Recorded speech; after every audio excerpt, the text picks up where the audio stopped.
History is full of champions, record breakers, and overachievers. This is not their story. Tim Hardaway, the NBA player who went 1 for 17 from the field in a single game. Shizuo Kanekuri, the marathoner who ghosted the 1912 Olympics and took 54 years to cross the finish line. Baby Geniuses, the movie that scored a perfect 0% on Rotten Tomatoes. Even Sharknado got better reviews. And now, Cory Booker, delivering a useless speech on the Senate floor for 25 hours and 5 minutes. Welcome. This is another awful episode of Ben After Dark.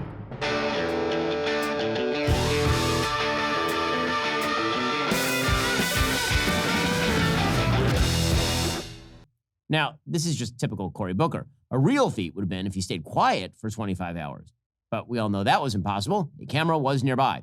Booker's speech did in fact enter the Guinness Book of Stupid World Records. He surpassed a prior record held by the late Senator Strom Thurmond set in 1957 when he spoke on the floor for 24 hours and 18 minutes to try to stop racial integration. So congrats to the two top contenders on the list, both Democrats. Now, although Booker's long-winded chatter did delay business, it didn't actually change anything, which is a perfect representation of the left these days. They're willing to stand for over 24 hours, talking nonstop, ignoring the fact they have to pee or poo, like my 5-year-old right before we leave for a long car ride, and then declare themselves triumphant. These Democrats are all just for show, just like Rosario Dawson was. The 55-year-old senator claims he fasted for days before the stunt. He said he could do that because he's a vegan. Let's be real, being a vegan is kind of a form of fasting from good food. Anyway, he also said that he dehydrated himself so he wouldn't urinate in front of the American public. That was Joe Biden's job.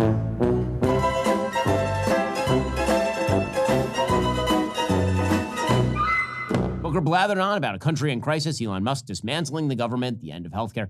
He was basically doomsday prepping in public, and other Democrats joined him from time to time. It was the world's worst variety show. Well, since the X Factor. Chuck Schumer joined him on the floor in support. Senator Lisa Blunt Rochester of Delaware prayed with him, unlike the rest of us who were praying he would stop.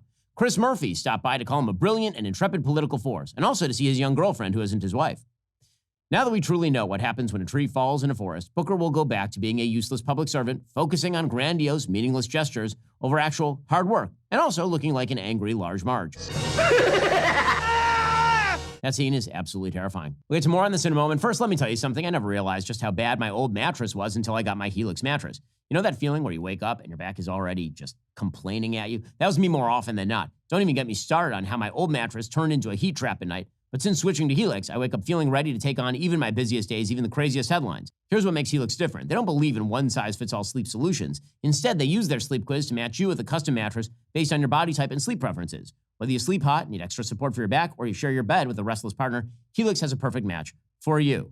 Now, the mattress that I got is firm but breathable, which means no back pain, and I'm not overheating at night. Right now, Helix is offering an incredible deal with their spring savings event. Visit helixsleep.com/Ben. Get 20% off site-wide. That's helixsleep.com/Ben for 20% off site-wide. Start sleeping better tonight. Go take the quiz. Find your perfect match. Again, just visit helixsleep.com/Ben for this exclusive offer. That's helixsleep.com/Ben. Get 20% off site-wide. Now, you have your coffee made for you the way you want it. Why not your mattress? Spending 8 hours a night on that thing. Go check them out. helixsleep.com/Ben. Well, from one man who wouldn't get off stage to another who couldn't wait, last week's Saturday Night Live musical guest was country superstar Morgan Wallen. Not since Ashley Simpson has a musician appeared to have a worse time. On a Monday, I am waiting. Tuesday, I am fading. Before you ask, yes, SNL is still on the air. It won't go away. It's the chlamydia of late night, which makes Jimmy Kimmel the syphilis. The host was Mikey Madison, actress from last year's worst movie, Honora, which is basically an hour of pornography, followed by an hour of a woman being upset she does pornography, followed by winning an Oscar for doing pornography. If you watched this episode of SNL, I do feel bad for you because it was pretty miserable. They have the ratings to prove it. With just 692,000 viewers in the coveted 18 to 49 demo, this marked a new low for the show going back to 1991, which is actually just the first year those stats became available. If you've heard anything about this week's installment, it wasn't about the comedy, I can assure you. It was about Morgan Wallen during the show's goodbyes, the final segment before the end credits, where the host announces their gratitude and then fake hugs everyone around them as the names scroll by. As you will see in this clip, rather than stick around and wave, the traditional move for Hollywood phonies, Morgan Wallen abruptly walked off the stage like he just realized he left the stove on. Thank you so much to Morgan Wallen. I had a wonderful time. Thank you all.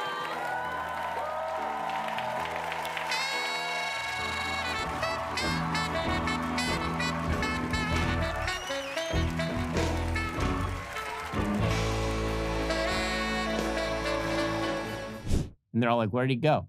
Anyone who's ever had to leave a party because of a pretend sudden stomachache knows that face. But his exit did not involve anything the Pepto-Bismol could have solved, because soon after, from his private jet, Wallen tweeted, "Get me to God's country," seemingly throwing shade at SNL, probably even New York as a whole, for its elitist take on just about everything. It's also now being reported that Wallen turned down appearing in a sketch called Big Dumb Line, a scathing takedown of New Yorkers who stand in line for products. Pretty weak stuff. There are so many options, like a sketch about a group of New Yorkers standing in line to be thrown in front of an ongoing subway by a homeless man with a 25-count rap sheet. Anyway, let's take a look at this eventual Peabody Award-winning piece of comedy. Hey girl, what are we waiting for? Gummy bears from a pop-up store. Have you been here long? Yeah, since 7. I've been here since 2011. It's a fat ass line. Must be worth it. It's a really long line.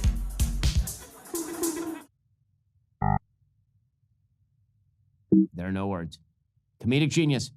Can't believe with biting humor like that, the ratings are tanking. A big fat line. Get our steps in a big old line. Joe Jonas ultimately stepped in for the sketch, presumably because Sophie Turner wasn't available. Actually, correction, I'm being told Sophie Turner is available, apparently. Well, let's also keep in mind that Wallen broke country music records left and right in 2024, performed in 51 stadiums, arenas, amphitheaters across 10 countries and 3 continents, captivating over 3.1 million fans in total. Joe Jonas, by contrast, just played a free show at Universal Studios Orlando. Come for the music, stay for the 3D Minions ride. As of taping this segment, Big Dumb Line has yet to break even 1 million views. There are just as many views on this 90-minute video of a man eating 74-year-old ready-to-eat military meals. These are Boston baked beans. They're small, too. Like, these are Spanish peanuts. This is, well, edible. Riveting. Wallen capitalized on the controversy, releasing shirts and hats on Wednesday that read, "Get me to God's country," mimicking his tweet, but swears there is no animosity with the show. Sure, Jan. SNL is now apparently totally reliant on conservatives watching it, and unfunny Bowen Yang can scream and yell until his face turns blue every week, yet actual, common sense-based talent like Wallen or Shane Gillis will continue to be the only talking points of Lorne Michaels' once storied show. Now's my moment, guys. And while we are on the subject of unstoppable suckage, it's time for Diddy Watch.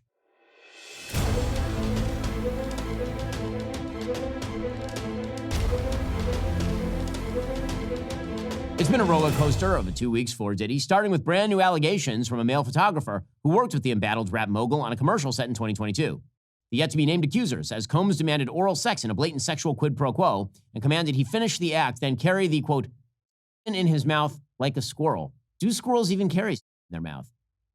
I always thought it was just the nuts, which, to be fair, Diddy would also like. I'm also now very concerned that Diddy had pet squirrels. The accuser says he did comply and performed the act because he felt threatened, claiming Diddy promised physical violence if the task wasn't completed. I mean, I feel like the physical violence would probably be preferable, but okay. And adding insult to injury, the photographer claims he never heard from Diddy again, that Diddy just disappeared. In the business, we call that the Ellen Page. But there was some good news for the prisoner. One of his sexual assault lawsuits has been dropped by a New York federal judge after the plaintiff failed to disclose her real name. The woman had sued the rapper producer in October of last year, claiming he assaulted her at a party in 1995. 1995. Now, as you know, I'm not a Diddy fan, especially that song he did with Sting about his best friend that he may or may not have killed. It's kinda hard with you not around. Know you in heaven smiling down, watching us while we pray for you. Every day we pray for you.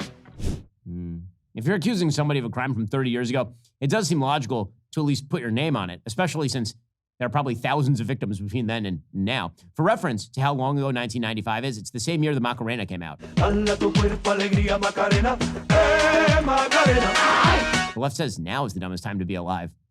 I mean, to be fair, it is the dumbest time to be alive. But he didn't have much time to celebrate because a new lawsuit was filed Tuesday, April 1st, and despite Diddy's insistence, it was not an April Fool's joke. A man named Joseph Manzaro is suing Puffy, claiming he was humiliated and sexually assaulted at a freak-off in 2015. But the real story is who he says was witness to the crime. He alleges Jay-Z, Beyonce, LeBron James, and Gloria Estefan saw him throughout the night.